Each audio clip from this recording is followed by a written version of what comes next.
Bismillahirrahmanirrahim. Assalamualaikum warahmatullahi wabarakatuh. Apa khabar tuan-tuan dan perempuan?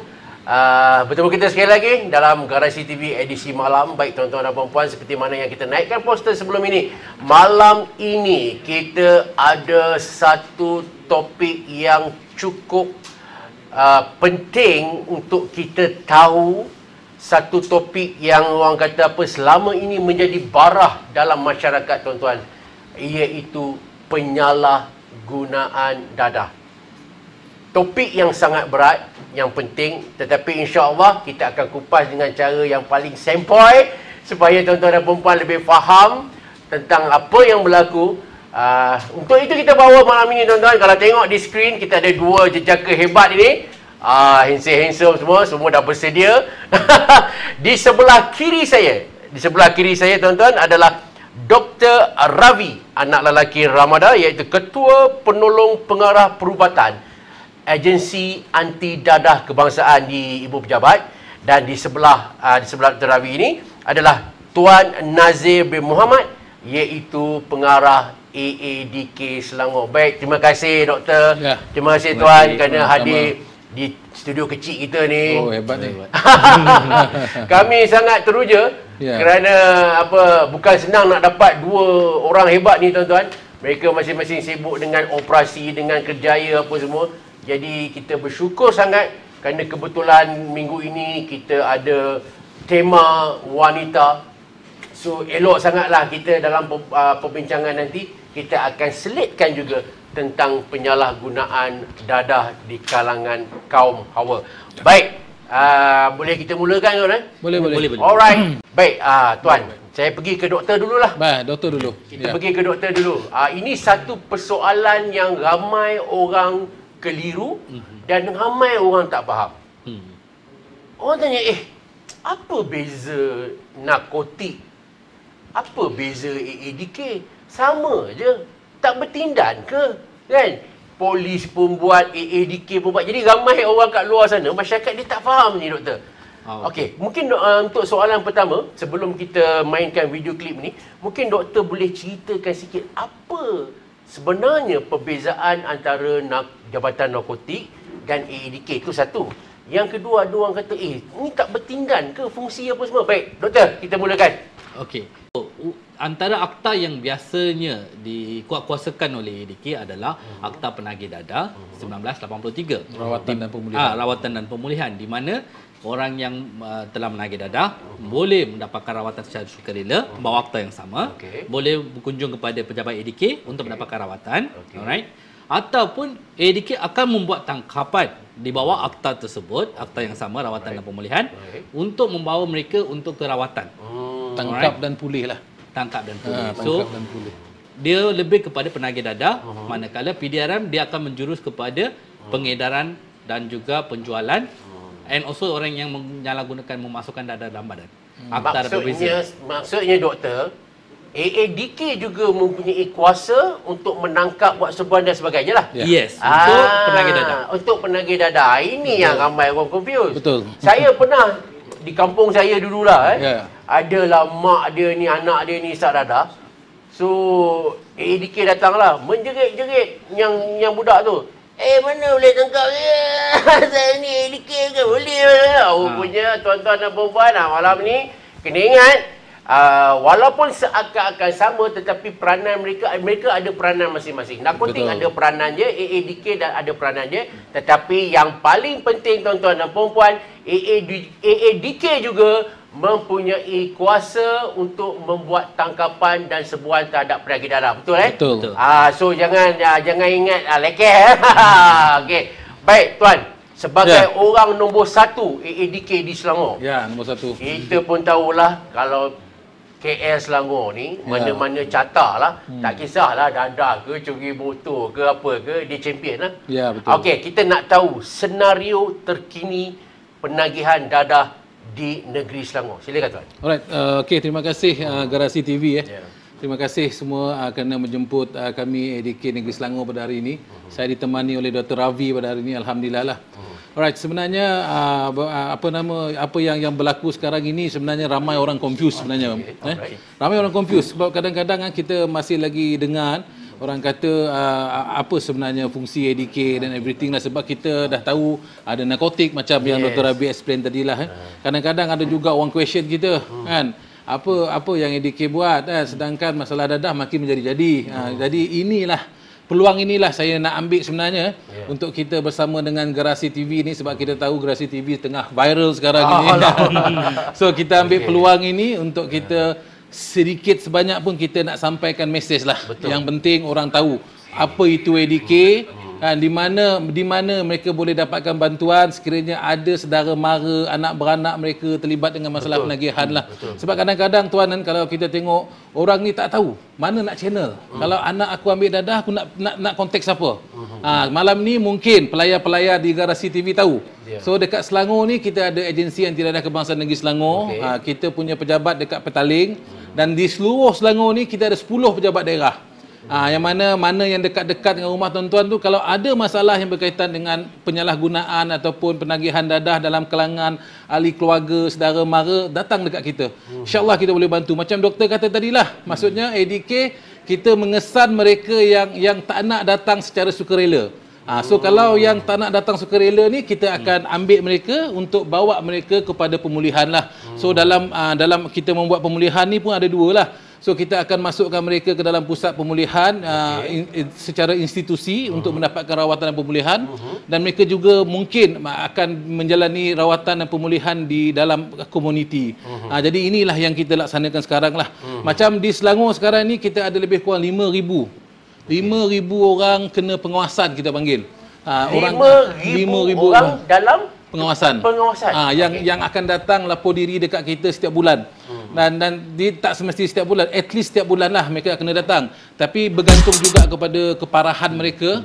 Kalau mereka keadaan penagihan mereka masih lagi agak rumit, mereka kena selalu tampil lah supaya mereka boleh mengurangkan tahap penagihan mereka lah. Jadi inilah kesukaran sebenarnya apabila kita cuba untuk memulihkan mereka yang dalam komuniti. Compare tu yang dalam institusi memang confirm lah sebab mereka berpagar. Jadi ialah maksudnya temptation tu kurang lah. Jadi kat luar ni temptation banyak. Godaan-godaan rakan-rakan, godaan-godaan kawan-kawan, inilah yang menyebabkan mereka akan relapse kembali lah. Sebab tu kalau kita dengar tuan-tuan dan puan-puan, kadang-kadang kita tengok klien kita yang dah tamat pemulihan di pusat pemulihan dan dia keluar, kadang-kadang dia akan kembali menagih lah. Temptation inilah yang saya maksudkan lah. So masyarakat kena faham sebenarnya. Sebab kalau kita tengok satu kes, dua kes yang menagih semula, tak semestinya apa yang kita buat tu tidak berjaya sebenarnya.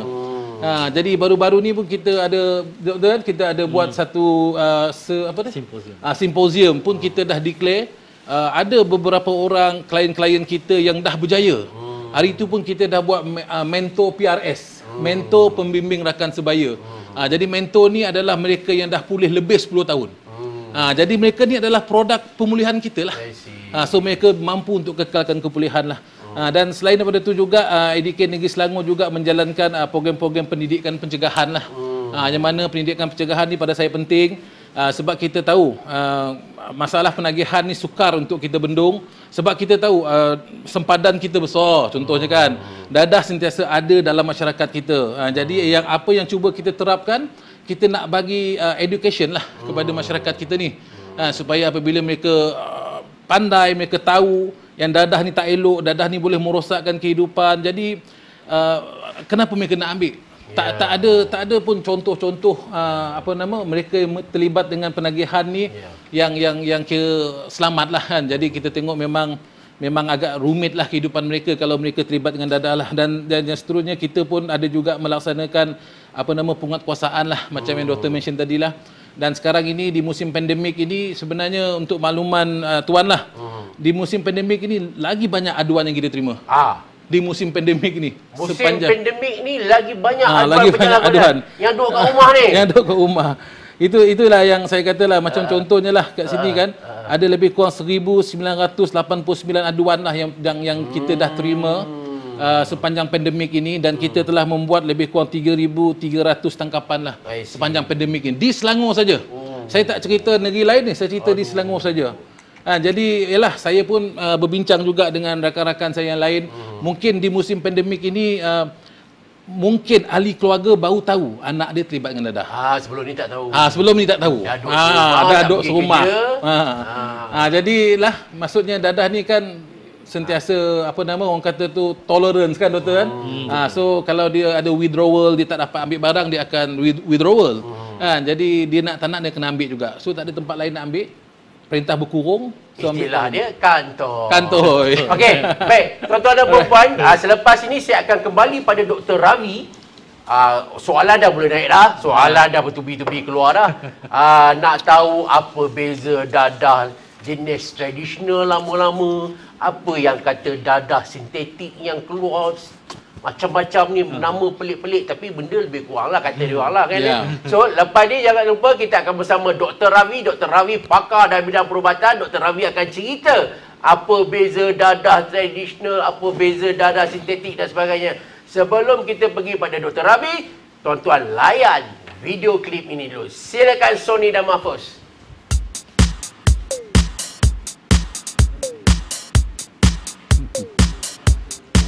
Mana tu? Benda ni daripada saya kecil, umur saya dah 6 lagi. Sebabkan ada masalah keluarga saya. Ayah saya bercerai, depan mata saya time tu mak saya mengandung 6 bulan. Mak saya hampir-hampir nak bunuh diri sebab ayah saya tinggalkan dia. So start pada tu saya tak fokus dengan pelajaran, asyik enjoy dengan kawan. Tahun 2016 tu ex-boyfriend saya datang cari saya. Dan kita gebet balik. Time tu memang ex-boyfriend saya ni baiklah dengan saya sebab dia butcher, dia mengedar semua jenis dadah, dia tukar masak semua. Lepas tu dia bagi saya kesenangan hidup, dia bagi saya duit, dia bagi saya semua jenis dadah, apa yang saya nak semua dia bagi. Tak pernah hampakan saya. Sampai satu saat tu saya pergi sehari dekat balai polis. Lepas tu saya masuk dalam lagi. Lepas tu sampai saya keluar, saya terus masuk ADK. Saya 19 tahun. Bermulanya saya duduk asrama daripada umur darjah 5. Start daripada form 2 tu, bila balik asrama je cuti, saya dah mula terjebak lah dengan dadah ni. Bermulanya daripada nospan, berperingkat, lepas nospan je saya ambil Ermin, lepas Ermin je saya ambil ganja. Semua tu dari keinginan saya yang rasa nak ambil benda tu. Lepas tu masa saya lepak tu, saya mula rasa nak try batu pula. Mereka ajaklah kita orang pergi sana beramai-ramai. Pada malam tu saya diberi air mango untuk ni lah, joget macam tu. Hari kedua pun kita orang buat benda yang sama. Saya extend sampai 3 hari lah. Hari ketiga tu bila saya dah penat, saya tidur, kediaman tersebut kena serbu dengan polis. Waktu tu saya baru bangun tidur dan kami kena berkumpul dekat situ untuk pergi ke balai polis. Di situ kami ditahan selama 2 hari.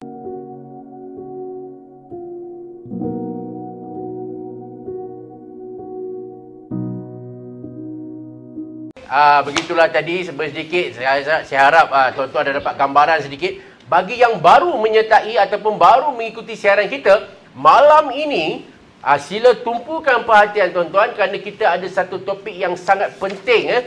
Kerana ini topik mengenai penyalahgunaan dadah, khususnya bahana dadah sintetik ini yang daripada dululah orang kata apa, sentiasa menjadi barah dalam masyarakat kita.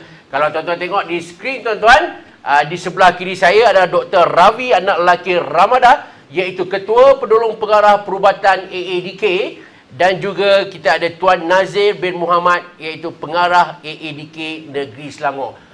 Baik, sebelum saya main video klip tadi, kita dah berjanji kita nak bercakap tentang perbezaan dadah-dadah ni.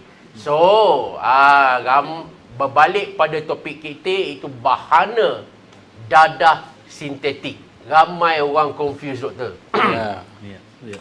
Alah, apa beza ni? Dadah, apa, ganja, apa beza kokain lah, apalah. Apa yang sekarang ni pula dengar macam-macam, metafetamin lah, met lah, apa semua. Okey. Untuk sekian kalinya, tumpukan perhatian tuan-tuan. Jangan duk ingat palatau, duk ingat semua nak jatuh hukum sama je. Hari ni kita bawa pakar. Dr. Ravi akan explain pada tuan-tuan apa bezanya dadah tradisional dan juga dadah sintetik. Silakan Dr. Ravi. Okey.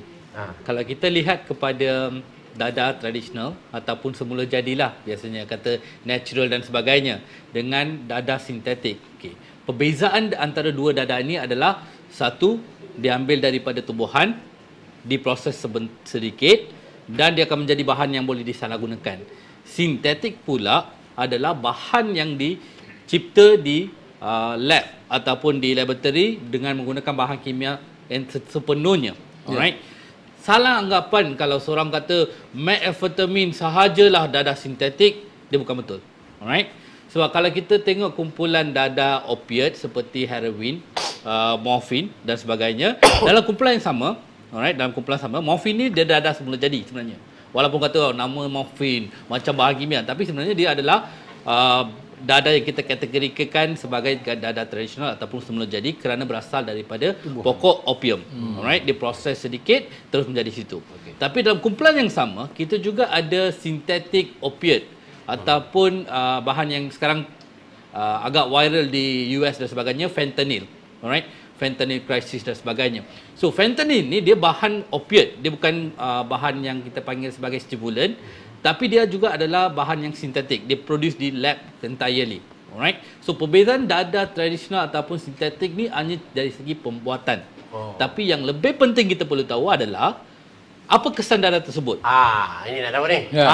Okey. So bila kita kategorikan dadah tersebut mengikut kesan dia, itu yang penting. For example, kalau katakan dadah jenis depressant ataupun penekan sistem saraf pusat, contohnya seperti heroin, morfin, dan juga ubat-ubat tidur lah, benzodiazepine dan sebagainya, kita panggil ubat tidur lah. Alright. Dan di sebelah sana pula yang baru sekarang, trend yang baru muncul adalah dadah-dadah jenis stimulan ataupun ATS, amphetamine type stimulant, ATS. Alright.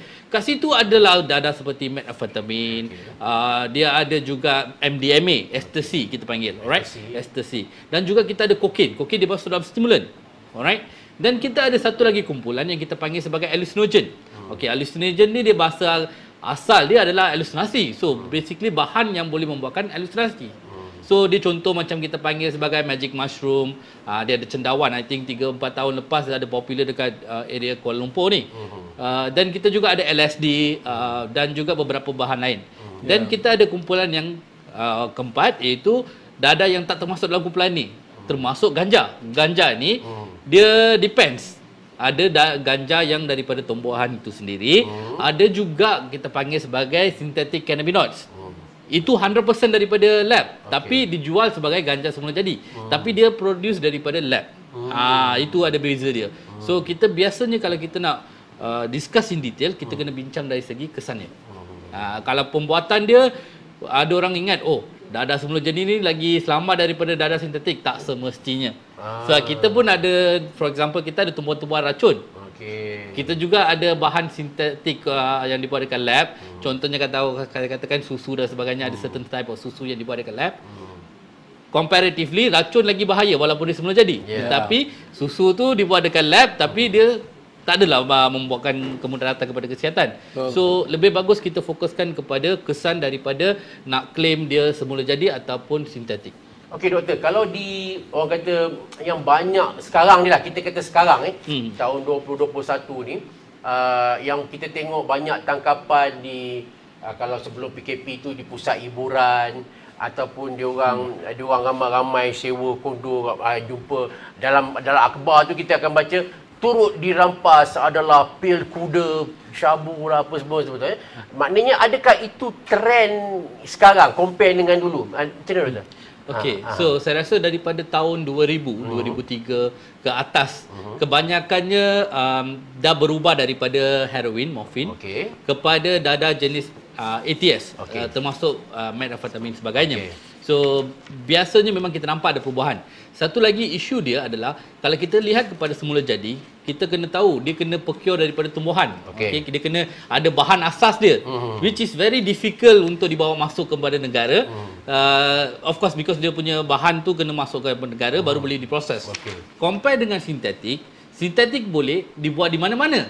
Dia just perlukan bahan kimia tersebut dan dia boleh diproses di mana-mana. So kita nampak ada perlambakan bahan tersebut dan membuatkan ramai yang bertukar trend kepada stimulan. That's one faktor.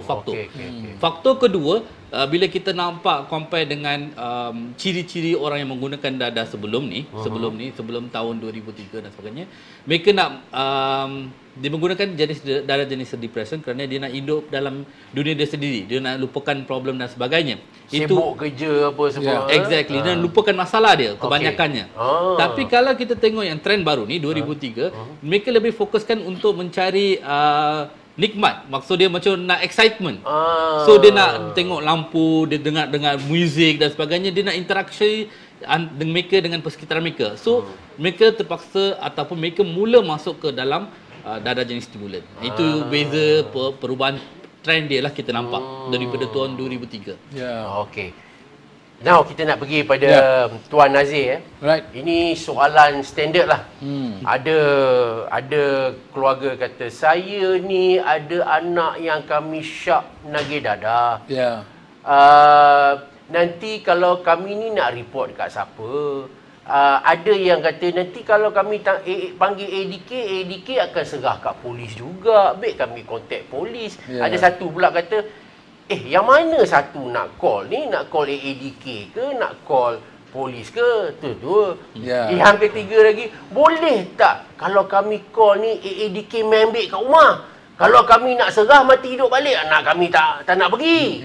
Okey, ini soalan-soalan biasa yang selalu bila cakap pasal penagihan dadah ni, mak bapak keluarga confused. Macam mana cara nak ADK ke boleh ke? Okey, baik. Ini kita bawa orang-orang penting dia ni.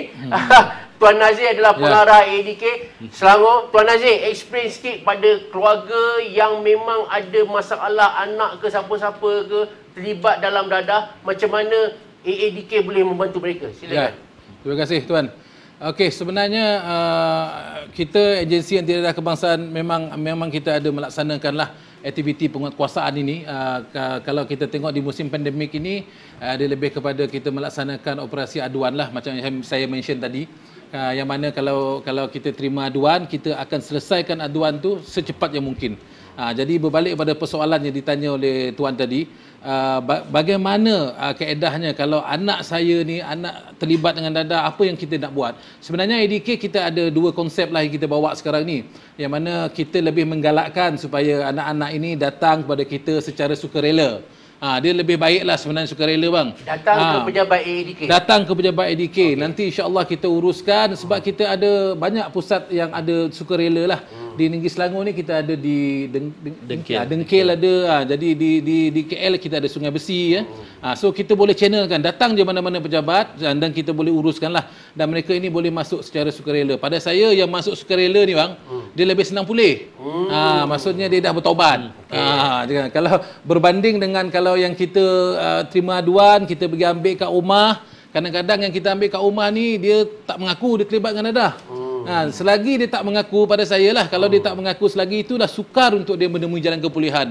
Sebab itulah tuan-tuan, kalau kita tengok, kalau kita ambil mereka yang terlibat dengan penagihan ni dan kita ambil secara paksa rela lah, maksudnya kita tangkap dia, kita bawa dia mengikut akta, mengikut jalan undang-undang yang betul, dan kita masukkan dia ke pusat pemulihan. Kadang-kadang mereka ini masih lagi belum mengaku diri mereka terlibat dengan dadah, belum mengaku untuk mendapatkan bantuan, mereka tak nak ditolong, mereka tak ada motivasi untuk pulih. Inilah cabaran-cabaran yang kami hadapi. Jadi cabaran-cabaran ini insya-Allah kita boleh kendurkan sebenarnya sebab kita ada tempoh yang lama, kita boleh pegang mereka selama 2 tahun. Biasanya kalau mereka berkelakuan baik, insya-Allah lah boleh bebas awal sikit, betul tak Doktor? Jadi itulah antara kaedah lah, based on ni dua-dua boleh, kita boleh guna secara sukarela, kita boleh guna secara berdasarkan aduan dan kita ambil dan kita boleh bawa mereka kepada pemulihan lah. Jadi terpulanglah kepada pihak tuan-tuan dan puan-puan, kalau nak mengadu dengan kita insya-Allah boleh, mengadu dengan pihak berkuasa lain pun boleh, tak ada masalah. Tuan, ada orang kata betul ke? Kata kalau AADK tangkap pun akan serah pada polis juga, begitu ke? Tidak. Oh tidak. Tidak. Jangan bagi fakta salah tuan-tuan. Kita macam yang Dr. Ravi sebut tadilah, kita ada ada menguatkuasakan Akta Penagih Dadah Rawatan dan Pemulihan, yang mana kita mempunyai kuasa lah untuk cuba untuk mengambil siapa-siapa pun, untuk kita minta ujian urin and everything, untuk kita menjalani siasatan sama ada individu tersebut merupakan seorang penagih ataupun tidak lah. Kita memang ada kuasa itulah. Okay. Ini satu soalan saya kena ambil daripada saudara Salvage Collector. Ya. Adakah AADK mempunyai hak untuk mengambil tindakan undang-undang atau dia diserahkan pada polis untuk tindakan undang-undang? Contoh penagih yang pergi ADK, adakah dia akan digari, dihantar, tangkap terus ke pusat? Ni dia tak faham prosedur ni. Mungkin Tuan Nazir boleh explain sikit lah prosedur. Kalau katalah ni mak bapak hantar anak sampai kat pintu ADK tu, benda pertama nak buat macam mana? Baik, senang diri. Kau macam tu. Okey, macam mana prosedur? Okey, biasanya kita akan terima aduan daripada ibu bapa ataupun jiran-jiran tetangga lah. Dan kita akan menghubungi pengadu dan kita akan dapatkan maklumat, kita akan dapat detail, kita akan buat risikan sikitlah di mana orang yang disyaki itu berada di mana, dan biasanya kita akan datang ke rumah dan kita akan biasalah bang bagi salam. Bagi salam, Assalamualaikum, kami ADK. Jadi pengadu ni dia tahulah. So kita tanya mana anaknya, nama ni sekian. Jadi biasanya ibu bapa ni akan bagi kerjasama lah, sebab ibu bapa yang mengadu. Tapi kalau jiran tetangga mengadu, kadang-kadang ada ibu bapa dia overprotective. Kita tanya mana Ali bin Ahmad, contoh Ali bin Ahmad. Ali bin Ahmad tak ada kat sini tuan, dia dah pindah ke dekat sana, dekat Kedah, dia kata contoh. Jadi dianya sebenarnya dia overprotective parent lah. Jadi ini pun masalah jugalah kepada kami apabila keluarga tak nak bagi kerjasama, sebab keluarga ni menganggap anaknya walaupun dia terlibat dengan dadah, terlibat dengan bahan-bahan terlarang ni, tapi dia masih lagi menjadi orang kata tu breadwinner lah. Contohnya dia masih lagi punca rezeki keluarga. Jadi dia risaulah sebab dia tahu ramai masyarakat kita tahu sebenarnya kalau ADK ambil, dia akan masuk kita punya PUSPEN, Pusat Pemulihan Narkotik. Jadi kurang-kurang 2 tahun. Jadi tak timbul sebenarnya isu yang question tu tadi. Dia kata kalau ADK tangkap diserah kat polis, tak ada, sebab kita memang menguatkuasakan Akta Penagih Dadah Rawatan dan Pemulihan di bawah Seksyen 3. Betul Betul. Di bawah Seksyen 3, 61A masuk ke PUSPEN, 61B menjalani rawatan dan pemulihan di dalam komuniti. Memang kita akan selesaikan sampai habis. Biasanya kalau kita dah ambil tadi, balik pada cerita tadi lah. So kalau kita dah ambil, kita akan bawa ke pejabat kita dan kita akan selesaikan urusan-urusan urine and everything untuk kita sahkan dihantar ke makmal patologi, dan mereka ini akan dibawa reman. Kita boleh buat reman, boleh buat reman, ataupun kita boleh kadang-kadang kalau dia ada penjamin kita lepaskanlah untuk menunggu hasil siasatan tadilah. Dan apabila ujian dekat makmal patologi itu dah sampai, dah disahkan, barulah kita bawa dia ke court order, ke mahkamah. Maksudnya kalau ada report, katalah tuan orang tuan pergi, ambil rimankan dia dulu, test urine. Untuk menyelesaikan siasatan. Okey. Maksudnya lepas dah dapat result tu, kalau terbukti positif, then akan bawa dia lah. Kita bawa dia ke court order, perintah mahkamah akan dijatuhkan oleh magistrate. Barulah berdasarkan syur kita lah. Sebab kita ni pakar, ADK ni pakar lah dalam menentukan sama ada dia ni sesuai tak duduk dalam institusi ataupun duduk dekat komuniti. So kalau dia ada sokongan keluarga yang kuat, dia adalah maksudnya keluarga, ada ahli keluarga yang concern, dia ada tempat tinggal yang kondusif. So kita biasanya akan bagi dia pengawasan lah. Tapi kalau keadaan dekat persekitaran dia pun tidak bagus, tidak baik, Jadi kita lebih kurang kita akan syorkan dia untuk menjalani rawatan dan pemulihan dalam institusi. Ini tak kisah dadah apa kan? Dadah ganja ke Dadah yang apa dalam jadual 1 lah tu. Jadual 1 Jadual 1 atas dadah berbahaya. Boleh tuan begitu tak antara yang apa dah jadual 1 dadah? Doktor lagi pakar. Okey, doktor. Okey.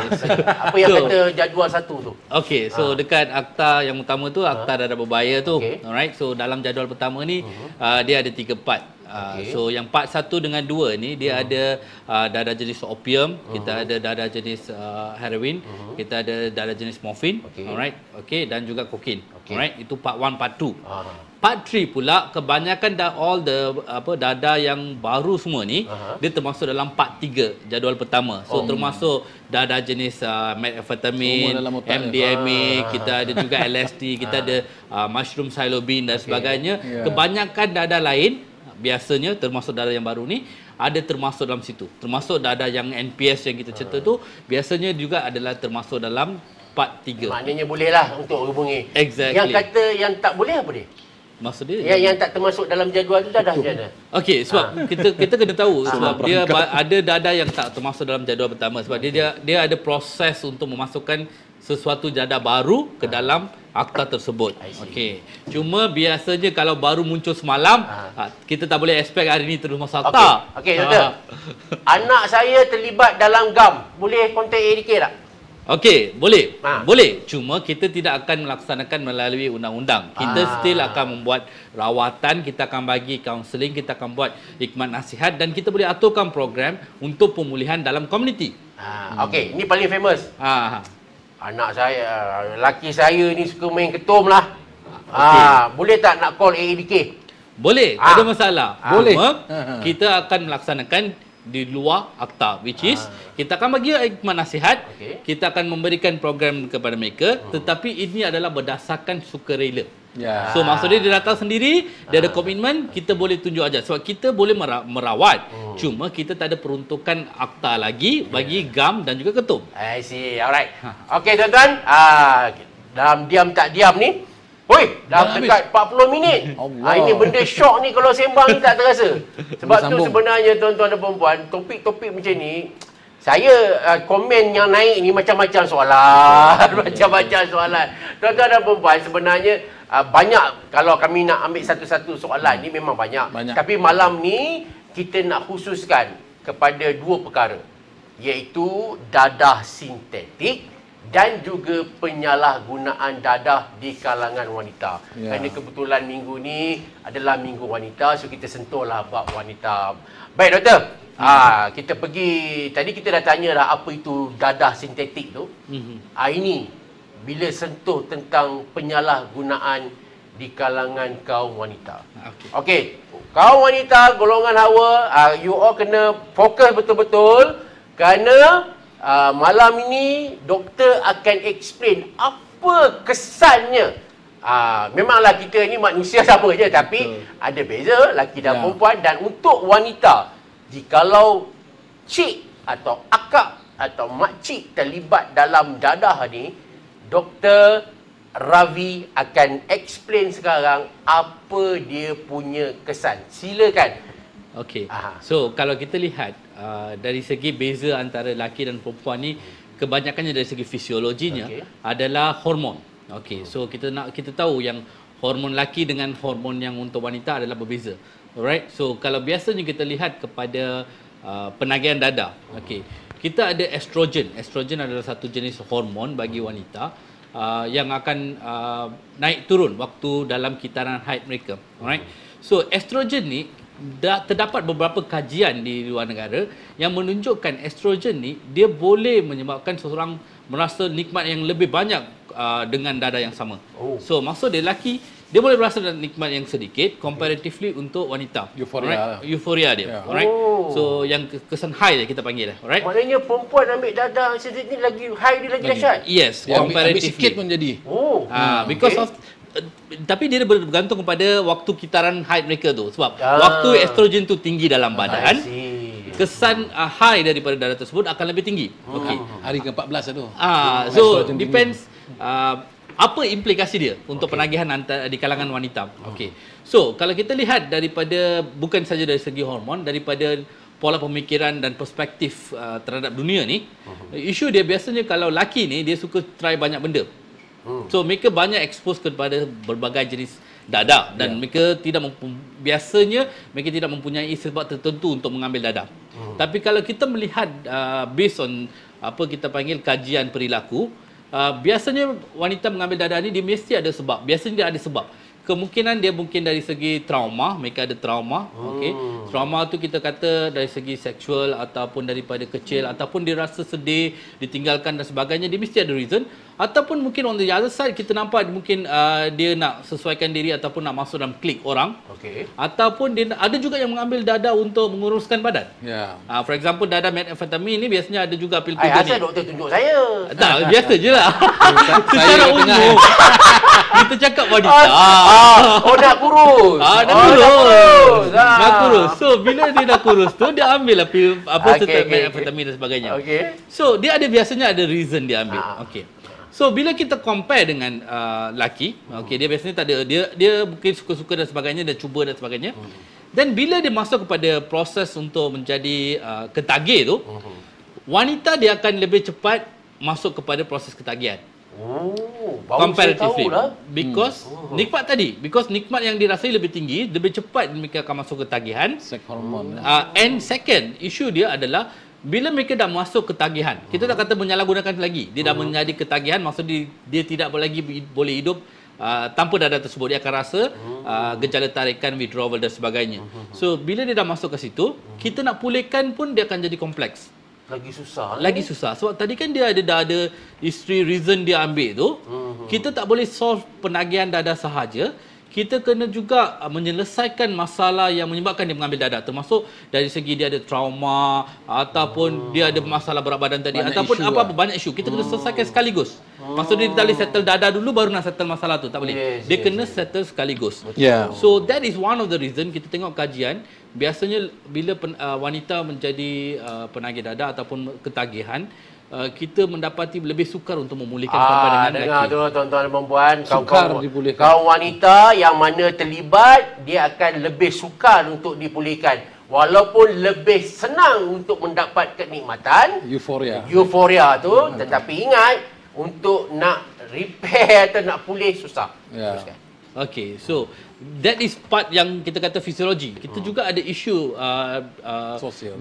di kalangan sosial di kalangan wanita di mana mereka juga ada terlibat dalam proses melahirkan anak. Pregnant, mengandung. Bila mengandung. Pregnancy. Yes. Okay, so bila seseorang yang mengandung, biasanya kita ada juga banyak kita lihat juga ada kes yang mengandung mengambil dada, masih mengambil dada. So di mana dada tu boleh masuk melalui tali pusat kepada janin. Alright.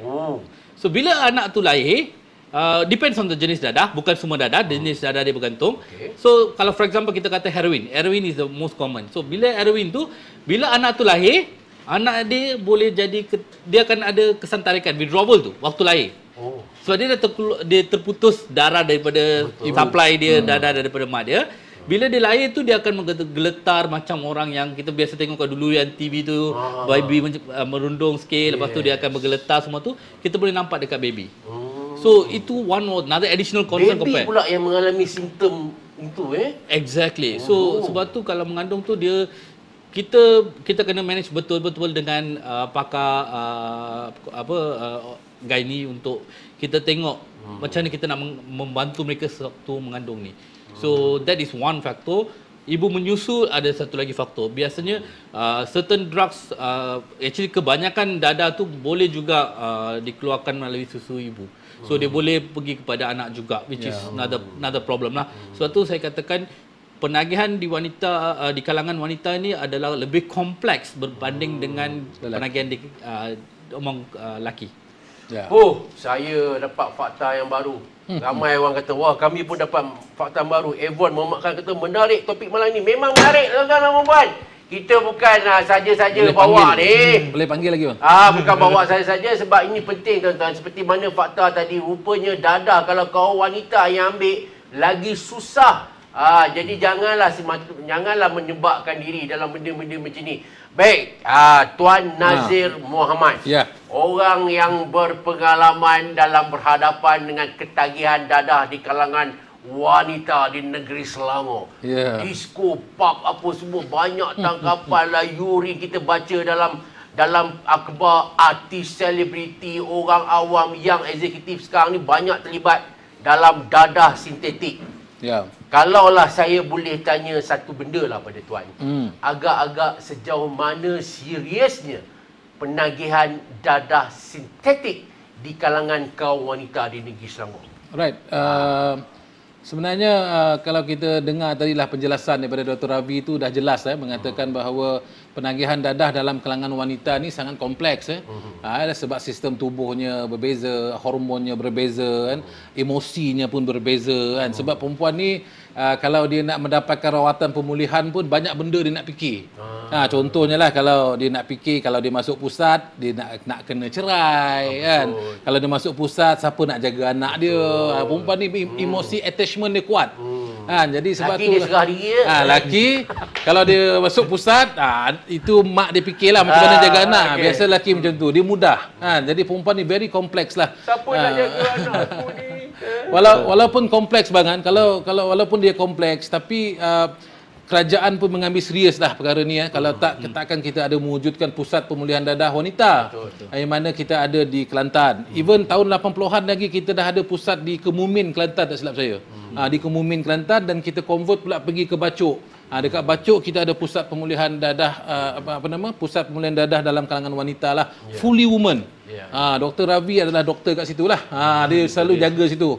Dan di Selangor pun kita ada. Selangor kita ada pusat pemulihan dadah wanita yang mana masuk secara sukarela.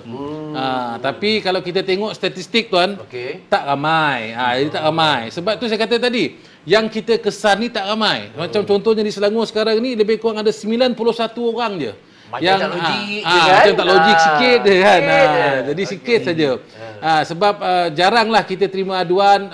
Contohnya lah, suami dia telefon, "Bang, isteri saya isap dadah." Jarang suami. Tetapi suami bagi isteri isap dadah dia. Ini biasa berlaku bang. Sebab macam Dr. Ravi kata tadilah, sebab perempuan ni kalau dia terlibat dengan dadah, dia tak ada reason tu dia nak isap sebab dia. Tak ada. Dia mesti ada alasan. Sebab tu saya kata perempuan ni memang dah kompleks. Kalau dia ambil dadah, dia makin kompleks. Kalau kita tanya dia, "Kenapa kau ambil dadah?" Dia akan cakap, "Saya tertipu, teraniaya oleh lelaki. Suami saya bagi. Saya kena rogol. Lepas tu saya tertekan. Saya ambil dadah nak tenangkan diri." Itu biasa. Nak kuruskan badan, nak hilangkan tekanan, nak merawat masalah mental saya ambil dadah, dia kata. Dia tak pernah kata, "Saya ambil dadah sebab saya nak high." Tak ada. Padahal tadi jelas kalau kita tengok hormon wanita ni kalau ambil dadah, dia punya keseronokan, euforia dia lagi cepat walaupun ambil dalam amount yang sikit. Tapi isu dia perempuan ni kalau dia masuk pusat, dia patuh bang. Patuh. Sebab saya ada pengalaman lah, saya tengok di pusat pemulihan, kawan-kawan saya yang jaga, Dr. Ravi boleh sahkan lah. Memang perempuan ni lebih patuh berbanding dengan lelaki. Sebab dia dah ada, dia punya keinginan untuk pulih tu ada. Sebab apa tadi? Sebab punca dia mula menagih tadi adalah teraniaya. So kalau teraniaya, keinginan dia untuk pulih, ada tempat bergantung, ADK bagi tempat bergantung, insya-Allah dia akan pulih. Dan apabila dia keluar dan keluarga dia pula sambut dia, insya-Allah. Tapi kalau keluarga pun tolak dia, mana dia nak pergi bang? Ini persoalan dia. Jadi orang keep on tanya kita, kenapa keluar pusat menagih balik? Keluar pusat menagih balik. Tidak. Sebenarnya mereka yang keluar ni, mereka dah pulih sebenarnya. Ada dalam kalangan mereka ni bang. Kalau mereka keluar pusat, daripada tak reti sembahyang masa masuk pusat, keluar pusat, dia pandai sembahyang. Kalau yang lelaki boleh jadi imam. Itu yang dahsyatnya ADK ni. Yang apa ADK buat ni dahsyat. Yang tak reti mengaji, pandai mengaji. Jadi inilah yang orang tak nampak sebenarnya. Yang orang nampak benda-benda yang negatif, katakan keluar pusat menagih balik. Sebenarnya keluar pusat menagih balik adalah isu yang berbeza sebenarnya. Isunya adalah mungkin penolakan masyarakat ataupun ada stigma diri sendiri penagih tu. Bekas-bekas penagih ni lah, dia ada stigma terhadap diri dia sendiri. Dia keluar boleh ke orang terima aku ni? Ini isu juga ni. Sama dengan perempuan, dia keluar dia rasa aku ni bekas penagih, ada ke orang nak kahwin dengan aku lagi? Tak ada. Dia mesti fikir macam tu. Jadi disebabkan perkara inilah yang mereka mula terlibat balik. Jadi itulah isu dia lah juga. Kalau kita tengok di Selangor ni, dadah yang paling banyak perempuan salah gunakan adalah methamphetamine lah. Methamphetamine is synthetic, isn't it? Yeah. So methamphetamine, dadah sintetik banyak digunakan oleh dalam kalangan wanita lah. Belum lagi kalau saya nak cerita lah, mungkin nanti kita ada episod 2 kan, ni nak kempen ni kan, Rokok Garasi panggil lagi. Nah, kita boleh cerita lagi. Kita boleh panggil pakar-pakar wanita kita yang dekat ADK memang ramai. Kita ada ramai pakar-pakar yang berkaitan dengan penagihan wanita di ADK Ibu Pejabat. Kalau ada masa lagi kita boleh panggil lagi bang. Ada 66 episod ni. Boleh. Kalau ada lagi kita panggil yang pakar-pakar. Okey bang. Baik tuan-tuan, sudah 50 minit kita bersiaran dan kita akan masuk segmen yang saya rasa semua orang tunggu.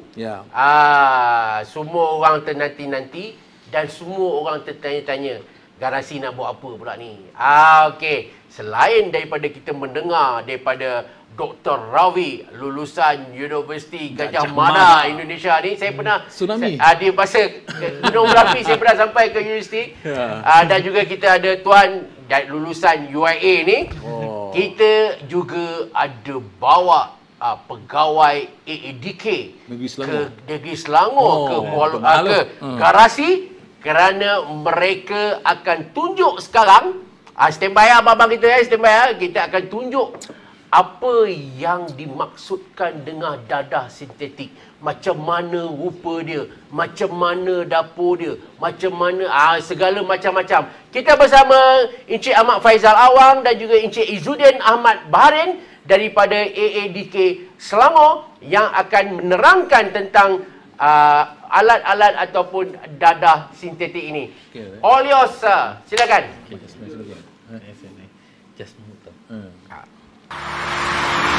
Assalamualaikum, salam sejahtera, salam dadah berkawan 205. Kesulitan, kesusahan dan kepayahan mungkin ditarifkan secara berbeza kerana setiap individu ada cabaran dan dugaan yang terpaksa dihadapi. Mendepani permasalahan sepanjang isu benefit COVID-19, AADK Negeri Selangor telah melaksanakan satu inisiatif bagi membantu meringankan baik kesan dengan pelaksanaan program Ziarah Ihsan bersama pemimpin komuniti. Hari ini adalah 26 Jun 2021, di mana 26 Jun merupakan Hari Anti Dadah Antarabangsa. Yang mana pada hari ini alhamdulillah kita bersama dengan cawangan rawatan dan pemulihan di AADK Negeri Selangor telah berjaya mengumpul sedikit barang-barang bantuan lah, yang mana kita akan gunakanlah barang-barang bantuan ini untuk memberi sumbangan kepada rakan-rakan kepulihan kita ataupun orang kena penguasaan agensi yang tidak ada penguasaan Negeri Selangor, yang mana kita telah mengesan lebih kurang dalam 477 orang yang memang betul-betul terkesan akibat dengan suasana pandemik ini. Yang pada kesempatan ini juga saya menyeru kepada semua untuk terus memberi sumbangan, terus membantu rakan-rakan kita yang sedang dalam proses kepulihan, kerana pada saya apabila kita prihatin macam ini, ianya akan memberi ruang dan peluang kepada mereka untuk terus menekalkan kepulihan mereka dan kembali berfungsi ke dalam masyarakat, insyaAllah. Inisiatif program Ziarah Ihsan ini telah membawa kami ke seluruh daerah di Negeri Selangor dengan membawa mesej bahawa usaha meringankan beban mereka yang terkesan adalah tanggungjawab semua pihak. Ini dapat dilihat melalui kesukaran hidup yang terpaksa dihadapi oleh klien yang kami temui. Taklah, saya tak ada pendapatan lah. Memang sekarang ni pada berfikir macam mana solusi untuk makan minum kita orang. Baguslah sebabnya kita semua orang mampu kan. Macam ni saya terkejut juga kan. Tapi alhamdulillah lah ada bantu-bantu kita. Dia banyak bantu juga lah. Kami bertemu dengan beberapa klien dan keluarga terkesan sewaktu misi ini. Kesusahan, kesulitan, kejerihan jelas terpancar dari wajah mereka. Melalui pengamatan kami dari inisiatif penyampaian sumbangan dan bantuan yang digerakkan ini, keadaan di musim pandemik benar-benar menyukarkan kehidupan mereka. Rata-rata dari mereka amat terkesan dengan situasi ini dan kebimbangan terhadap proses pemulihan dapat dilihat seandainya kehendak asas dalam kehidupan mereka sukar untuk dipenuhi. Dengan penyampaian bantuan dan sumbangan ini secara tidak langsung membolehkan klien yang terkesan dapat meneruskan laluan dalam merintis usaha kepulihan mereka. Kami sempat mengunjungi sebuah keluarga di mana seorang ibu tunggal yang hilang mata pencarian dan amat memerlukan sumbangan. Jelas tanggungjawab meringankan beban harus dipikul semua pihak. Nak bekerja pun tak boleh. Lepas tu kira macam memang terkesan tu memang banyak lah. Pada saya lah, pada pendapat saya, kira semenjak saya kira keprihatinan AADK tu terlalu bagus lah pada saya. Sebab dia lebih dekat pada kita kan. Itu yang membuatkan kita rasa macam kita dihargai.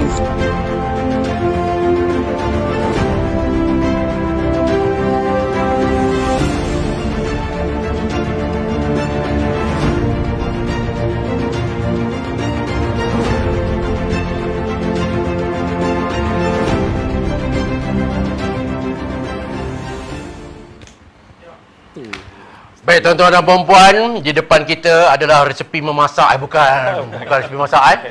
Okey, seperti yang mana saya janjikan tadi, kita ada dua orang abang hebat kita AADK ni. Tuan-tuan tengok, nampak alat-alat di sini. Saya tak nak cerita lebih. Kalau tuan-tuan nak tahu apa dia, saya serahkan kepada brother kita. Silakan bang. Okay, bismillahirrahmanirrahim. Assalamualaikum dan selamat malam. Jadi sebenarnya apa yang kita buat malam ni lebih kepada berbentuk pendidikan pencegahan lah. Sebab tadi kita dah dengar sesi temu bual bersama dengan Dr. Ravi dan juga Tuan Aziz. So mungkin secara tidak langsung apa yang kita tahu, pemahaman kita berkenaan tentang dadah mungkin di satu tahap yang kita belum explore atau kita tak dapat exposure tentang bentuk-bentuk dadah baru. Jadi hari ini sebenarnya kalau kita tengok ada beberapa peralatan lah. Kita boleh katakan ini adalah peralatan-peralatan yang kita yang penagih dadah gunakan dalam konteks penagihan baru. Sebab kita faham dari segi penagihan dadah ni ada dua lah. Satu dadah tradisional, yang keduanya adalah dadah sintetik lah. Jadi obviously kalau kita tengok dekat sini, banyak barang-barang yang kita bawa adalah barang-barang yang digunakan pada masa kini dan mungkin tidak terfikirlah beyond expectation kita. Kalau kita tengok tentang dadah-dadah baru ni ada berbentuk jus.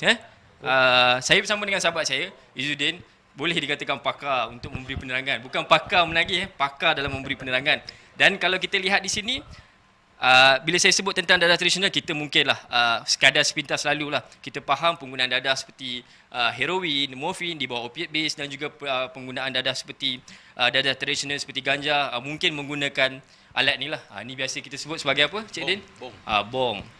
Bong atau kaedah lain dipanggil sebagai paipon dan sebagainya lah. Ini kira kita anggap ni adalah dadah lama lah. Nama jalanan lah. Nama jalanan Okey, kalau untuk yang penggunaan dadah yang kita nak bagi tumpuan ni adalah penggunaan dadah sintetik lah, yang kita sebut tadi. Kita dengar tentang penerangan berkenaan tentang metafetamin lah ataupun syabu ataupun nama jalanan yang lain, ada ais, ada batu dan sebagainya. Sebab kalau kita lihat, adakah terfikir di akal fikiran kita yang penggunaan dadah menggunakan sekecil bong atau peralatan ni? Kadang-kadang kita kena lihat cabaran kita pada masa kini. Kita tengok budak-budak muda zaman sekarang, tak terfikir di akal kita. Kalau let's say lah, kita tengok di Selangor sebagai contoh, kita ada 278 sekolah menengah. Berapa banyak pelajar-pelajar di sekolah menengah yang boleh terdedah sekiranya dia orang tak ada kefahaman dari sudut pendidikan pencegahan lah, Cik Din. So kita tengok dekat sini, apa yang jelas, apa yang kita boleh kongsikan. Kalau kita tengok pada hari ini, let's say lah, sebagai seorang bapa, sebagai seorang ibu, bila kita lihatlah anak-anak kita sebagai contoh, balik rumah, ni saya sebut sebagai contoh, bila balik rumah dan sebagainya, mungkinlah di waktu yang lalu, bila kita bercakap tentang penagihan dadah sintetik, orang buat balik bong ni atau buat balik dapur ni mungkin terlibat dalam aspek pembelajaran kemahiran hidup, sains. Betul. Sains. Bukan tak pernah ada sebenarnya pengalaman kami di AADK Selangor sebagai contoh. Mungkin sahabat saya Cik Izzuddin boleh kongsikan sebentar lagi bagaimana dilihat penggunaan alat-alat sebegini yang mana seorang anak boleh manipulate. Ibunya berkata ini adalah alat yang digunakan untuk sains, untuk kemahiran hidup dan sebagainya. Dan kalau kita tak cakna atau peka tentang penggunaan sebegini, mungkin konteks penagihan yang dari awalnya kalau kita lihat pengguna dadah baru ni sebagai eksperimental lah, ataupun mereka baru berniat untuk mencuba dadah, di akhirnya mungkin mereka akan terlibat dalam konteks penggunaan kerap dan sebagainya. So Cik Din, boleh bagi pandangan tak tentang dadah ataupun bahan yang Cik Din bawa ini? So saya nak review balik tadi. So mungkin sekiranya barang ini terdapat di rumah ataupun di tempat kerja ataupun di mana-mana, pastinya kita tahu dengan jelas bahawa ini adalah dapur ataupun alat yang digunakan untuk mengisap dadah. Tapi tuan-tuan, sekiranya alat ini berada di rumah kita, adakah kita yakin ini adalah bong ataupun alat yang digunakan untuk mengisap dadah jenis syabu? So kalau kita tengok sekali minta dia nampak macam barang perhiasan. Betul? Boleh buka ni. So bila dia nampak macam ni adalah nampak mungkin barang perhiasan, tapi bila disambungkan dengan aksesori dia, so dia akan jadi satu dapur untuk mengisap dadah jenis syabu. Betul. Dia boleh buka. Untuk tujuannya adalah untuk mengaburi mata keluarga, kan, pihak berkuasa. Jadi tu, kalau Cik Fadil lihat ada corak lagi dalam dia. So bila kita letak di rumah, kita boleh anggap sebagai barang perhiasan. Jadi yang inilah macam Cik Fadil kata, kita kena cakna, kita kena tahu. Dan dari segi beberapa kita kena ada info yang update. Kita kena update info kita supaya kita tahu barang-barang ini adalah barang yang digunakan untuk mengisap dadah syabu. Nak tanya saya, mungkinlah penonton kita di luar sana tertanya-tanya lah apa kaedah penggunaan je lah. Ni bong kita dah tengok dah, peralatan ni kita dah tengok dah. Macam mana pula dari segi penggunaan dia. Let's say lah kita katakan kita hari ni kita ada bawa dummy lah. Dummy dadah kategori sintetik ni seperti metafetamin lah. Macam saya sebut tadi, syabu, batu, ais dan sebagainya lah. Let's say lah penggunaan bong ni dengan serbuk metafetamin ni atau serbuk syabu ni, macam mana kaedah yang Cik Din aware, mungkin remaja, mungkin belia yang terlibat dengan penggunaan dadah ni? So kalau kita lihat cara penggunaan kan, kita tak adalah nak ajar cara guna kat sini. Tapi biasanya ini adalah packaging ataupun cara untuk seorang penagih dadah tu mendapatkan dadah jenis syabu. So kalau dulunya dia menggunakan straw sebagai tempat simpan ataupun urusan jual belilah. Tapi kita sedia maklum, Selangor dah tak pakai straw. Dia pakai straw besi, so tak boleh. Jadi dia tukar kepada packaging macam ni. So yang ni adalah packaging baru. Okay. So kalau ada jumpa di sini, so orang akan alert lah. So cara penggunaan dia biasanya dia akan meletakkan dadah jenis syabu ni di dapur dia. So dia kena sinkron lah. Yang ni letak di sini dan nak gunakan. Tapi dia ada jugalah persoalan kalau kita tengok rakan-rakan kita di dalam siaran langsung ada bertanya kan. So bagaimana nak mengekalkan momentum? Kita fahamlah sifat serbuk syabu ni sendiri apabila dimasukkan ke dalam botol ni, dia kena ada talaan ataupun nyalaan api dalam tempoh masa yang lama. Dan ada juga segelintir mereka yang menggunakan dadah syabu ni, dia mempunyai orang kata apa nama? Bau rasa apa? Rasa macam kat studio tadi rasa macam tak ada. So sebenarnya kalau ikutkan apa yang kita cuba sampaikan, maknanya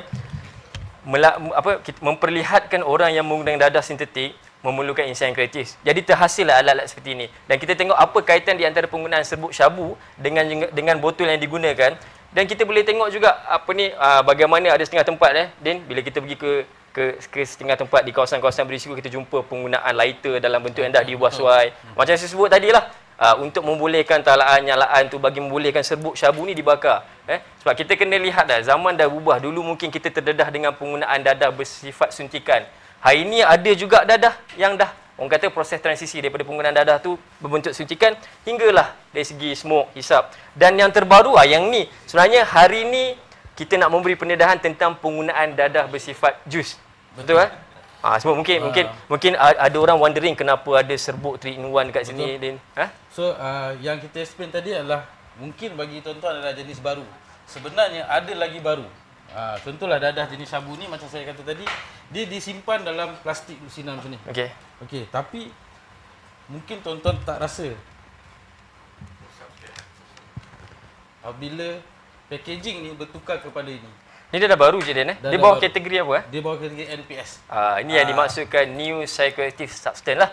Maknanya dadah baru lah. So dadah baru ni, dia punya packaging dia tidak melambangkan yang ini adalah packaging dadah. Kalau kita nampak beza kan? Okey.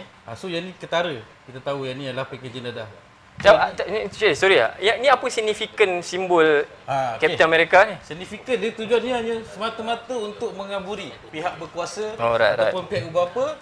Bila dia nampak kertas ni contohlah terjatuh di rumah dan dia tidak akan syak apa-apa. So itulah tujuannya kenapa packaging dia umpama apa Musik ni dia ada R&D dia sendiri. Oh yalah, betul lah. So dia bergerak mengikut zaman. So apa yang ada dalam ni? Rekaman. Oh canggih. Canggih. Rasa nanti di akhirnya mungkin jadi macam Iron Man penuh gadget. Okey. Okey tak. Ini adalah packaging baru kan pada tahun 2021 ni. Kita tak tahu lagi 2025 nanti macam mana. Betul. Mungkin apa dah digunakan pakai chip je. Kita tak tahu kan. So ini adalah antara yang terbaru dan ada lagi baru. Okey. So yang ni adalah contoh packaging, tujuan dia untuk mengawiri pihak berkuasa. So ini adalah contoh-contoh dia. So kita tak nampak pun benda ni sebagai satu bahan terlarang ataupun bahan yang berbahaya. Okey. Baik tuan-tuan. Mungkin tuan-tuan tanya apa benda dalam ni? Gambar cili. Betul. So kalau contoh kita letak atas meja ni, tak ada siapa pun yang akan sangka ini adalah di dalamnya adalah dadah. Bukan salah cili ni. Bukan salah cili ni. So apa dia buat? Dia dah buat packaging cili ni sebagai tempat untuk dia simpan dadah. So apa dia buat? Dia akan simpan dadah dalam ni lah. So tadi tuan-tuan boleh lihat dadah jenis syabu yang dia perlu menggunakan alat seperti ini untuk menghisap dadah tersebut. Tapi sekarang ni kita diorang dah convert kepada jenis cecair yang lebih mudah untuk ambil, tidak memerlukan peralatan, tidak memerlukan apa tadi? Api tadi apa? Betul. Kan? Nyalaan, talaan dan sebagainya. So apa mereka buat? Dia hanya perlu dapatkan dadah ni dan masuk saja dalam ni. Ni bentuk dia macam ni lah. Bentuk dia macam ni. So just kacau je. So kategori dadah ni biasanya digunakan di mana? Dadah ni biasanya digunakan di klub-klub malam. Dia bertindak balas dengan muzik. Ni yang sebut Ya, yang inilah yang dikatakan sebut jus. Masa kalau kita dapat lihat dekat dalam akhbar kepada tangkapan dadah jenis. Ini adalah dadah jenis jus. So kita tak boleh bezakan antara air Ribena ke ataupun dadah jenis sintetik ni. So inilah yang dikatakan dadah jenis baru yang makin lama bagi saya makin bahaya. Kerana apa? Bahaya kita sukar untuk dikesan. Promote tadi. Sukar untuk dikesan sebab warna dia. Bila contohlah kita berada di kelab malam. Contohlah Cik Faizal mungkin tak pernah pergilah kan. Contoh. Okey, berada di kelab malam. So pastinya kita pergi kelab malam untuk berhibur dan pastinya penat. Sebab bila kita hidangkan air, pastinya air inilah air yang kita akan minum sebab kita tak akan syak apa-apa. Jadi so bila dia minum akan ada kesan. So kat situlah mungkin bermulanya titik permulaan seorang tu daripada pergi berhibur untuk sekadar suka-suka dan lama-lama akan terjebak daripada bidang penagihan. Okey, so kita nampaklah sebenarnya apa yang kita sebut penagihan dadah ni semakin kompleks jelah. Daripada tahun 1983 kita faham konsep penagihan dadah bermula pada candu, opiates dan sebagainya, dan end up dia kita sampai ke fasa NPS, New Psychoactive Substance. So maknanya dekat sini selain daripada kita penting untuk kita mengenal pasti perubahan tingkah laku anak-anak, rakan dan sebagainya, tingkah laku persekitaran juga sangat penting. Tuan-tuan dan puan-puan, kalau kata let's say lah kan, satu hari nanti kita jumpa barang-barang macam ni, mungkin di mata kita benda ni adalah biasa saja. Biasa saja, tapi curious kita kan, sifat ingin tahu kita terhadap satu perkara itu sangat-sangat penting. Jadi mesej yang cuba kita sampaikan pada hari ini mengenai pelatihan ini bukanlah kita nak memberi pendedahan tentang kaedah penggunaan, bagaimana nak menghisap dan sebagainya, sebab saya fikir platform untuk kita tahu tentang benda ini sangat luas melalui media sosial dan sebagainya. Cuma kita nak menunjukkan ataupun kita nak memupuk semangat curiosity lah di kalangan ibu apa, rakan-rakan dan sebagainya, supaya kita lebih aware apa yang berlaku di persekitaran kita lah. Sebab tu kita kata informasi tu kita kena update. Sebagai parent, sebagai orang kata keluarga ataupun siapa-siapa saja, kita perlu update. So kita tidak boleh lagi macam kalau ni masih lagi pakai kelapa. Dah tak ada dah. Ni dah old school ni. Old school, terlalu old school. Jadi kalau kita tak update dalam bidang kita punya informasi tentang dadah. So dekat situlah mungkinlah bila ada ahli keluarga kita terlibat dadah, kita tak tahu. So kita kena sangat-sangat update lah. So kena study. Parent pun kena study apa yang berlaku zaman sekarang. Boleh jawab tu. Saya tak pandai. So saya ingat cukuplah setakat tu penerangan tentang penggunaan peralatan dadah-dadah jenis baru.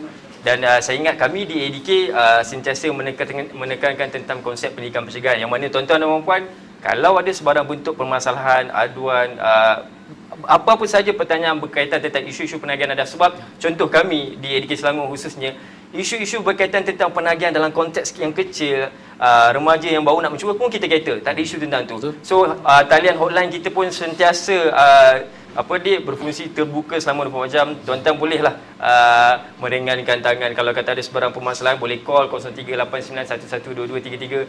Itu merupakan talian hotline kita lah. Dalam masa yang sama, dia mendidik kita untuk lebih peka terhadap apa yang berlaku di sekeliling kita lah. Sebab tu tema kita lebih baik cegah. Lebih baik cegah. Lebih baik cegah. So itu kita tekankan. So ADK ni bukannya untuk mereka yang telah terlibat, yang belum terlibat ataupun ada keinginan pun boleh jumpa kita untuk kita beri informasi sepenuhnya. Maksudnya parents apa supaya mereka tahu. Betul, saya teringat hari tu Cik Din fokus tentang pelaksanaan hari yang tidak bermaksud apa? Kongsi fakta dadah. Elak selamatkan nyawa. Okey, saya ingat itu saja penerangan daripada kami di ADK Selangor tentang penggunaan peralatan dadah. Jadi saya serahkan kepada tuan moderator kita pada hari ini lah. Okey. Terima kasih Tuan. Bagi mic dekat doktor.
Pandai kau Kau yang sebenarnya sembunyikan. Mana lah, aku tak ingat lah. Apa dia tu bang sini? Tak payahlah. Bagilah. Abang datang sini, aku cakap bagilah. Bagilah. Siapa yang menipu? Okey, kalau tuan-tuan nak tengok versi penuh video klip kita ni, kita akan pub di YouTube Garasi TV. Itulah tadi, terima kasih kita ucapkan kepada Encik Ahmad Faizal Lawang dengan Cik Izzuddin Ahmad Baharin. Saya tengok muka dia orang, saya terus tak jadi. Risau. Oi, muka gurun tengok. Kan kan. Baik, terima kasih pada ADK Selangor, terima kasih pada Tuan Nazim Muhammad kerana sangat proaktif ini. Ini ADK Selangor saya rasa patut dicontohilah. Kita sangat bangga kerana sanggup turun explain kepada masyarakat, datang ke, bukan hanya kerana sebab datang ke garasi lah, maknanya Tuan Nazir telah mengambil satu langkah yang sangat hebat lah. Tahniahlah kepada ADK Selangor kerana turun, bukan nak cerita macam mana nak bancuh. Tak ada, bukan nak lock pun. Malam ni jangan lock pula kata nak beli pun, tak ada. Ini untuk panduan pada terutama ibu bapa di luar sana. Kalau tengok benda pelik-pelik kat dalam beg anak anda tu, kalau ni apa serebuk macam Captain America ni bukan dodol ya tuan-tuan. Sebab ini contoh dia. Kalau tengok ni kenapa botol ni ada satu cabang sini, satu cabang sini. Tuan-tuan dan perempuan, benda-benda macam ni dah boleh dapat tau di dalam internet. Boleh beli. So hati-hati ya. Kalau tuan-tuan dan perempuan tengok anak-anak tuan-tuan dan perempuan peralatan dia pelik-pelik, bungkusan dalam Facebook dia lain macam apa semua, kena alert. Dan sebab itulah malam ini kami sangat berbesar hati kerana AADK Kebangsaan dan AADK Selangor sanggup datang ke tempat kami nak explain pada tuan-tuan dan perempuan tentang gejala ini. Baik, kita kembali pada dua hero kita ni, Tuan Nazir dan Dr. Ravi. Dr. Ravi, ni kita dapat tadi satu soalan daripada pembaca kita. Sekarang ni ramai orang hisap vape. Vape, ini persoalan vape. So saya baca. Vape ataupun liquid yang dicampur dengan ganja ataupun dadah, whatever lah ramai tak tahu kandungan itu telah dicampur. Dan ada juga yang terkena, kawan-kawan nak buat lawak ke apa, bagi vape ada liquid yang bercampur unsur dadah ni. Ada juga kawan-kawan yang recommend, kau beli perisa ni, kau beli perisa ni. Rupanya dia mengandungi dadah. Baik, Dr. Ravi, agak-agak apa tanda-tanda lah, ni jenis yang terkena ni, yang apa pasal aku kali ni vape macam no woman no cry. Apa tanda-tanda, silakan Dr. Ravi. Okey. So kalau kita tengok kandungan vape tu, dia ada dua jenis yang kita cakap tentang vape yang bukan dadah lah. Alright. So biasanya ada yang dengan nikotin, dengan ada yang tanpa nikotin. Alright. I mean dengan nikotin dengan tanpa nikotin. So kalau kita tengok yang tanpa nikotin tu, biasanya dia tak ada rasa apa-apa. Dia tak ada rasa pening ataupun rasa waktu mula nak isap rokok contohnya kan. Dia rasa kepala dia ringan, semua tak ada. Alright. So kalau yang ada dengan nikotin tu, dia akan merasa kepala dia ringan, and then dia akan mungkin dos yang tinggi tu mungkin dia akan pening kepala sikit lah. Alright. But kalau dia campur dengan, biasanya yang biasa dicampur adalah sintetik cannabis yang bentuk liquid, ataupun ada certain extreme dia akan ada juga yang methamphetamine. Tapi bukan mudah lah nak campurkan dadah dalam liquid vape tu, bukan mudah sebenarnya, dia ada proses dia sendiri. Alright. So because dia tak boleh macam tadi kita tengok kan, dia terus ambil campur dalam air dan digacau, tak ada. Dia berbeza. Vape punya liquid tu dia berbeza. Alright. Let's say ada perisa yang mengandungi ganja ataupun dadah tu, kesan dia akan sangat cepat dan pening dia akan berlarutan. Okay, so for example yang nikotin tu dia sekejap je, dia mungkin 2-3 minit hilang. Tapi kalau dengan perisa ganja ni, pening dia memang berterusan. And especially kalau dah rasa tanda-tanda tengok tiba-tiba depan mata tu muncul naga ke, atau apa pocong lompat-lompat ke contohnya lah. Macam-macam, itu dah tanda-tanda dah ada dadah lah dalam liquid vape tu. Alright, so itu adalah few kesan umum lah yang kita boleh nampak. Okey, Tuan Nazir. Ya. Dia ramai mak bapak di luar sana, dia nak hantar anak dia, bukan tak nak segah, tapi pada masa yang sama ketakutan pun ada. Dia takutlah anak dia masuk ADK ni, tengok sampai kelepuk kena pelampang kan, ataupun kena pukul lah, kena apalah kan. Jadi dia takut sebab sayang kat anak ni, bukan tak nak anak tu berubah, tapi risau. Betul. Treatment yang diterima mungkin teruk ke, ada, ataupun sebenarnya saya pun terang kata, saya pun tak dengar lagi kes kematian ni yang disebabkan rawatan ni, tapi trauma ataupun cakap-cakap luar ni ada kan. Jadi apa yang tuan nak bagi tahu pada mak bapak sana yang 50-50, nak call AADK ke tak nak call AADK ke tak nak? Silakan tuan. Alright, sebenarnya memang kita selalu dengar lah kerisauan macam ini ya. Sebab itu yang saya kata tadi, di peringkat awal mula-mula tadi saya kata ramai orang tidak mendapat fakta yang sebenar lah. Sebab tu saya kata saya ambil kesempatan bersama dengan Garasi TV, sebab saya tahu Garasi TV ni tengah popular, ada banyak audien kan. Jadi kita nak sampaikanlah, nak bagi tahu kepada pelayar di Garasi TV inilah. Jadi sebenarnya pun kalau kita tengok sekarang, dulu memang kita regimented. Maksudnya tough and rugged. Macam masuk asrama. Masuk dalam pusat kena berguling-guling. Kepala. Lepas tu kena regimented lah. Maksudnya tough and rugged lah. Ya, kena tujuan dia pun baik juga. Sebenarnya tujuan dia nak disiplin kan.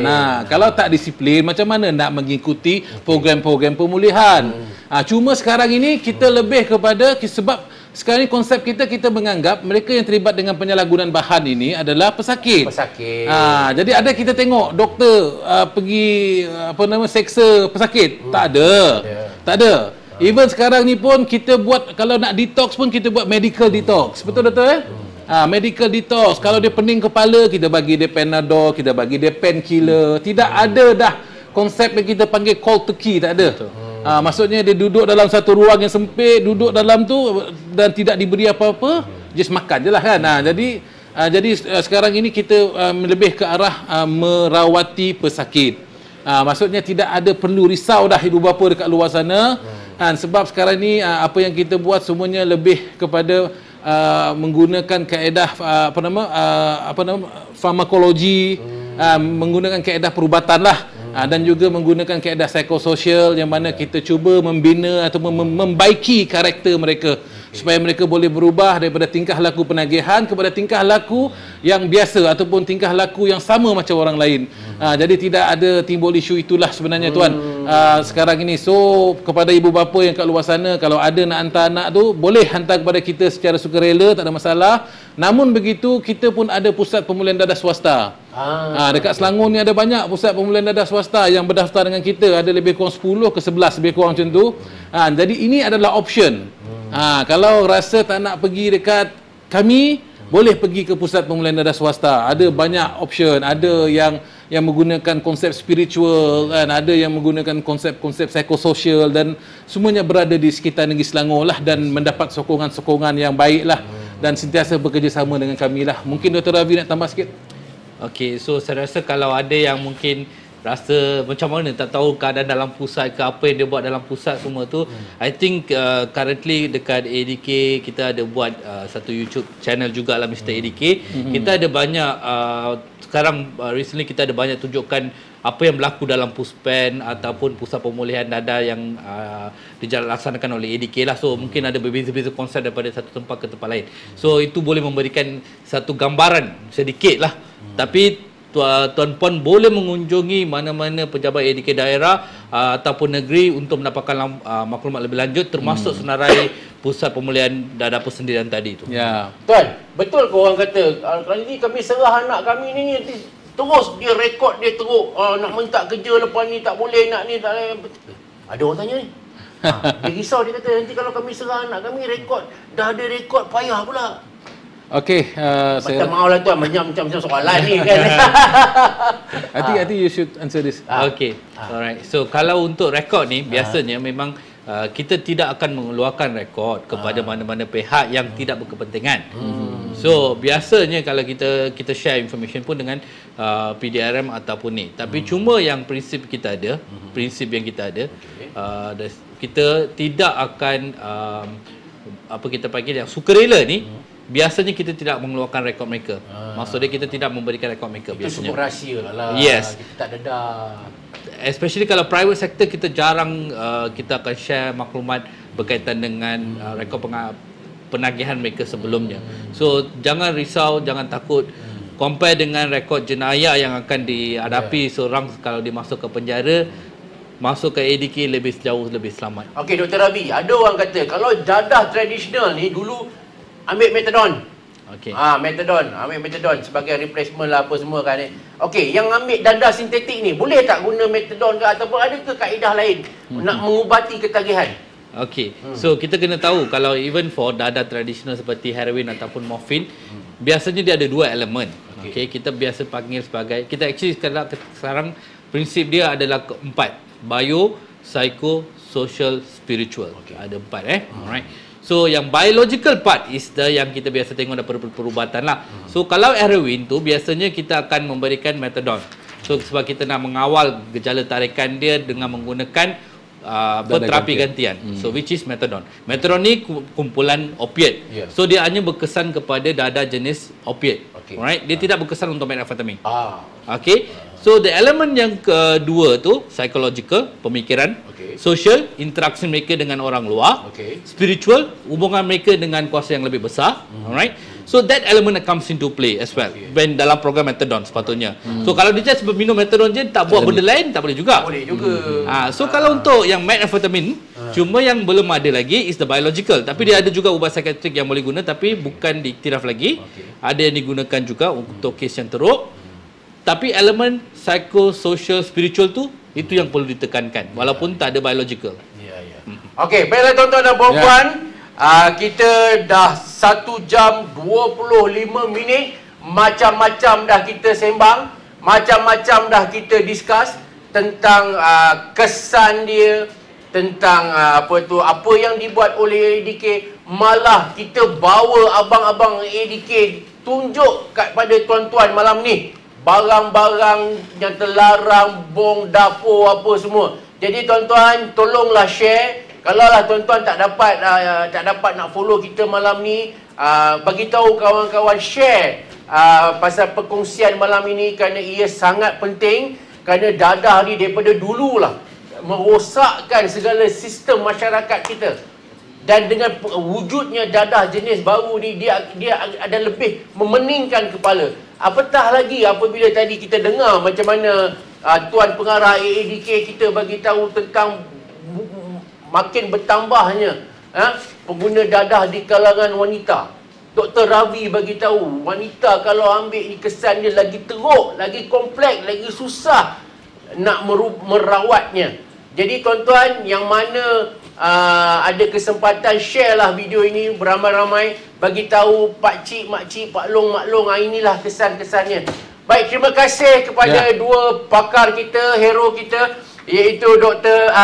Ravi, anak lelaki Ramadah, Ketua Penolong Pengarah Perubatan AADK di Ibu Pejabat, dan kita ada abang anak Sarawak kita ni, Tuan Nazir Muhammad, iaitu Pengarah AADK Negeri Selangor, dan tadi abang-abang AADK kita yang dah macam bonzo dangdut dah saya tengok. Memang bonzo. Itu abang saudara Ahmad Faizal Awang dan saudara Izzuddin Ahmad Bahrain kerana explain dengan begitu detail tentang penyalahgunaan dadah ni. Okey, Dr. Ravi dan juga Tuan Nazir untuk kata-kata akhir untuk Tuan Ravi. Tuan Ravi lebih tahu kesan dari segi fizikal.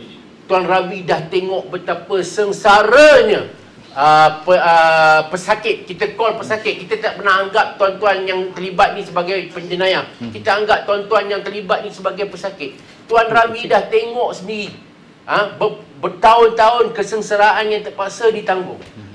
Baik Tuan Ravi, dalam bahasa yang mudah, dan kita ada 2-3 minit ni, pesanan Tuan Ravi kepada mereka yang nak berjinak-jinak, yang nak try, yang aku nak kurus lah, aku nak ni lah kan, nak mula kepada penggunaan dadah ni. Pesanan pada mereka yang sedang menonton. Okey, so seperti mana yang kita dah bincangkan sepanjang malam ni, yang penting sekali kita tahu banyak kesan dia. So, yang penting sekali kita kena cegah. Of course kita nak keluar, kita tidak ingin sesiapa mempunyai kesan buruk, mereka nak menjalani hidup dengan baik. Yang penting dia kena mencegah. Alright. Sekiranya mereka tidak dapat mencegah, mereka perlu mendapatkan rawatan. So kalau lagi awal mereka mendapatkan rawatan, lebih baik kesan dia, lebih cepat mereka pulih. Dan sekiranya mereka tidak ingin secara sukarela, akhir sekali mungkin kita akan melaksanakan tindakan undang-undang. So itu pesanan kita terakhirlah. Tengok. Dr. Ravi dah kata dah, kita cuba pujuk, kita cuba guna cara baik. Kalau dah payah sangat Dr. Ravi kan. Okay? Tapi janganlah sampai ke peringkat itu, kerana AADK tak nak sampai ke peringkat itu. AADK sayang pada anda. Anda tidak pernah AADK anggap sebagai penjenayah. Sampai malam ini pun, sekarang pukul 10.30 malam, AADK tetap anggap anda sebagai pesakit. Luar biasa. Baik, Tuan Azam kita. Tuan Nazir kita. Azam dah kenapa? Tuan Nazir. Tuan Nazir sebagai orang yang melihat naik turun statistik, jenuh, mak bapak datang menangis, teriak dan sebagai anak kan, macam-macam lah yang terpaksa Tuan Nazir dan juga warga AADK Selangor hadapi setiap hari ni. Pesanan Tuan Nazir Muhammad sebagai orang nombor 1 pengarah AADK Selangor pada mereka yang menonton. Alright, kepada mereka yang menonton, mungkin dalam kalangan tuan-tuan dan perempuan, ada dalam kalangan tuan-tuan adalah yang mereka yang terlibat dengan masalah penagihan kan. Mungkin dalam kalangan tuan-tuan dan perempuan juga mereka yang sedang menjalani pemulihan. Jadi pesanan saya kepada tuan-tuan dan perempuan, sekiranya tengah menjalani pemulihan, lakukanlah pemulihan tu dengan ikhlas. Jangan bohong-bohong, jangan tipu-tipu kan. Sebab kalau kita tipu-tipu, yang rugi kita tuan-tuan dan perempuan. Jadi kalau betul-betul nak mendapatkan pemulihan, kena betul-betul tulus, ikhlas dan betul-betul jujur dengan diri sendiri. Dan kepada yang belum lagi mendapatkan rawatan pemulihan, silalah tampil kepada kami. Kami ada di seluruh negara. Di Selangor kita ada 10 pejabat ADK daerah, boleh datang jumpa kami, kerana kami datang nak tolong, bukan kami nak susahkan tuan-tuan dan puan-puan. Dan saya harap apa saja yang kita buat pada malam ini akan menjadi satu wadah yang baiklah kepada semua pihak, termasuklah tuan-tuan dan puan-puan dan juga pihak Gerasi TV. Terima kasih banyak-banyak saya ucapkan. InsyaAllah kalau ada rezeki kita akan berjumpa lagi. Assalamualaikum. Oh, luar biasa, luar biasa. Baik tuan-tuan dan puan-puan, sekian perkongsian kita dengan agensi anti dadah kebangsaan. Terima kasih kepada AADK Negeri Selangor. Terima kasih kepada AADK Ibu Pejabat. Terima kasih kepada anda yang sedang menonton. Ingat, sila share walaupun topik ini tidak mempunyai hiburan, tidak ada orang menyanyi, tidak ada apa, tetapi percayalah ia memberi sangat besar manfaatnya kepada anda semua. Semoga perkongsian tuan-tuan selepas ini dengan rakan-rakan kita melalui sharing di Facebook, di media sosial dan sebagainya, ia akan memberi manfaat untuk negara, agama dan bangsa. Sekian wabillahi taufiq wa hidayah. Wassalamualaikum warahmatullahi wabarakatuh.